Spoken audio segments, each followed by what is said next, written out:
ఇచ్చాడు వీధి ఒకటి.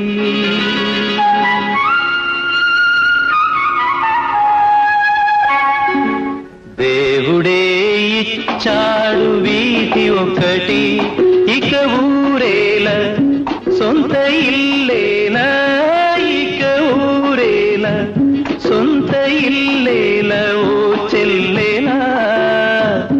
ఏల ఈ స్వార్థం ఏది పరమార్థం, ఏల ఈ స్వార్థం ఏది పరమార్థం.